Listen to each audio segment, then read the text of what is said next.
What's up guys, my name is Ace, and Season 3 Reloaded for Black Ops 6 is coming tomorrow, and today we actually got the patch notes nice and early, and I wanted to go through all of the non-weapon balancing changes for multiplayer, as well as at least some of the highlights for Warzone. Just like always with weapon balancing, I'm going to be waiting till we actually have the update in our hands so I can do the proper pre-patch versus post-patch testing and show you guys exactly what changed. So make sure you guys stay tuned for that one. It should be coming out tomorrow. And without further ado, let's dive right into this with the multiplayer changes we can expect. And the first thing they mentioned here is they have fixed the slide to prone bug that wasn't working properly with the hybrid and tap to slide settings. That's something that broke with the Season 3 update, and it looks like that will be fixed tomorrow. Next on the map, dealership. With this truck right here, the back door was meant to be opened on it, but it is closed at the moment, and with this update, they should be fixing that, so this will be opening up. Then for game modes, they've addressed an issue where all players would not receive score for capturing the headquarters, and they addressed an issue where only the first player on a zone would be properly rewarded score and segment stats in control. Then for perks, with the new close shave perk, if you were using this perk and you tried to melee somebody with one of the score streak weapons, like the hand cannon for instance in your hand, instead of still having the hand cannon in your hand after that melee attack took place, it would stow that score streak weapon and you'd have to pull it out again and use it. So that one should be fixed with this update as well. And with the assault pack, when using the fly swatter wildcard, which gives you a launcher in the place of a melee weapon, before this update, the assault pack wouldn't replenish your launcher ammo in that case, whereas after the Season 3 Reloaded update, this should be fixed as well. Then they address some cases where explosive damage could be dealt through certain surfaces, and I feel like that's something we've always seen in Call of Duty at some point or another, just some weird geometry things where some explosive damage isn't blocked by something that should be blocking explosive damage.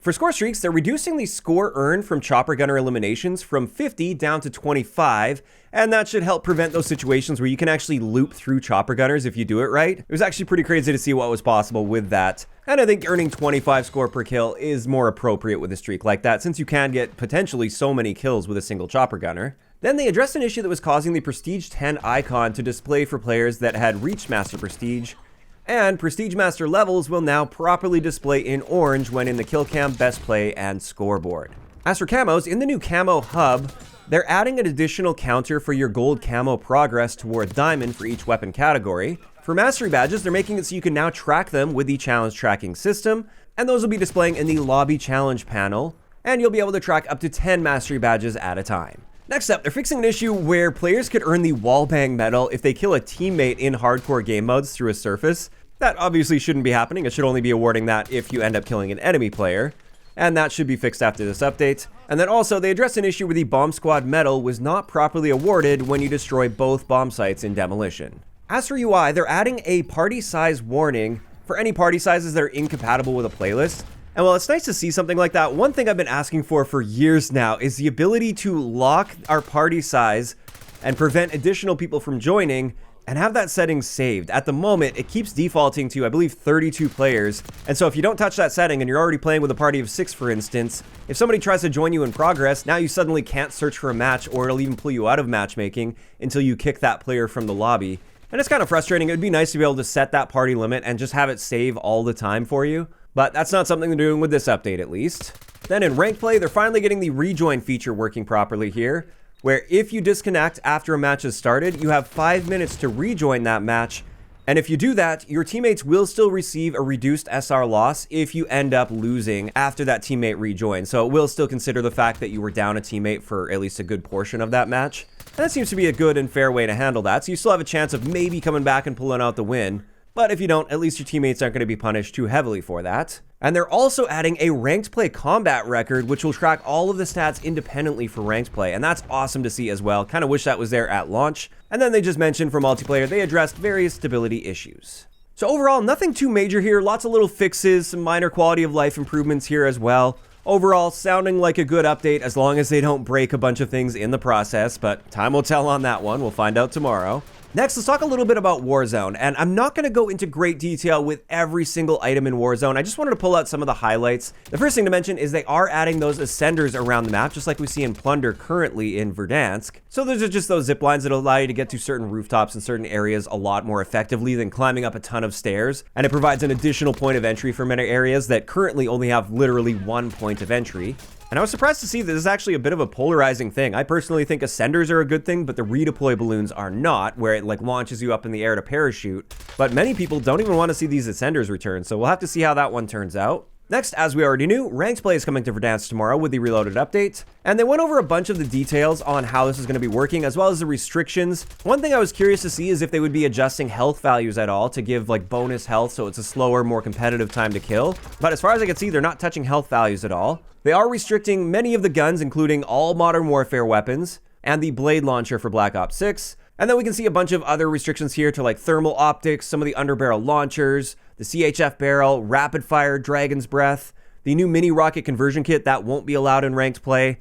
And then they also gave a list here of like perks, wildcards, loot items, and miscellaneous like shooting during free fall. All of these things will be disabled in ranked play. Now, on top of this, in general, not just ranked play, they are updating the ground loot weapons that are going to be available. They're reducing the frequency of snipers and pistols in ground loot. So we should be seeing more like SMGs, assault rifles, LMGs pop up, and I think that's great. It is quite frustrating, especially right off a drop when all you can find are like 6 different sniper rifles, but you can't find a single SMG or assault rifle to compete with. Also, for the ground loot weapons, they're adjusting some of the attachments on them to make them a little bit more optimal. So we should be seeing slightly better ground loot setups as well. The stim shot's getting a little bit of a nerf. Your speed increase is being reduced from 15% down to 8%. And the experimental gas will no longer deal damage. It's only going to have the other effects, like making your character cough and preventing them from aiming down sight for a period of time if you don't have a gas mask. Next, when it comes to some highlights here, I know I said I wasn't going to talk about weapon balancing today for multiplayer, but for Warzone, I'm not planning on covering this in really great detail since I don't have all of the stats already collected like I do for multiplayer. So I just wanted to mention some of the highlights here. They are nerfing the AK-74 a little bit, which I think is definitely needed to bring it more in line with the other guns. I think it was a bit of an issue that the AK-74 was like better than all of the SMGs up close, while also being better than many of the assault rifles at like mid-range. So that was a bit of a problem gun, and they're toning that back a little bit. We're also seeing some very slight adjustments to the AMAX and the Kilo, but these are just reload time adjustments, so nothing too major there. We've got some solid looking buffs to the M4 and TAC-56. And I would say most importantly with this update, as far as I can see just kind of skimming through these weapon changes, the HDR is catching a bit of a nerf, but thankfully not to the one-shot headshot potential. The only thing they're touching with this update is the aim down sight speed, and they're slowing that down from 510 milliseconds by default down to 600 milliseconds without attachments. And I think that's a nice, safe adjustment to the HDR. I think it makes sense with how hard it hits. At the very least, it should be handling a little bit slower in my eyes. I love that we have an infinite one-shot headshot potential, but I do feel it was just a bit too versatile and powerful overall, so this will slightly nerf the effectiveness. We'll have to see if that was really enough. I mean, it's still going to be really good after this update, I think. I was a bit surprised to see we don't have a bunch of buffs coming to other sniper rifles in the game. I mean, they are slightly buffing the FJX Imperium, but doesn't seem like a very big adjustment at all. And it looks like the HDR is still going to be the only sniper in the game with an infinite one-shot headshot potential, at least with no modifier attachments on it. And there we go. That's going to wrap it up for the highlights that I picked out of the Warzone update. There were a bunch of other changes, though. I'm just not so heavily invested in Warzone that I want to cover this in great detail and make this like a half-hour long video. But those are the main things that really stood out to me and I wanted to bring up in today's video. And this is where I'm curious to hear from you guys in those comments down below. How are you feeling about the Season 3 Reloaded update now that we have the patch notes as well as the blog post we got yesterday outlining all of the content we can expect to see? Are you guys generally excited for this update? Or maybe not so much? Was there something you were really hoping to see in these patch notes that just aren't there? Just let me know down below. If you enjoyed the video, a like rating is always appreciated.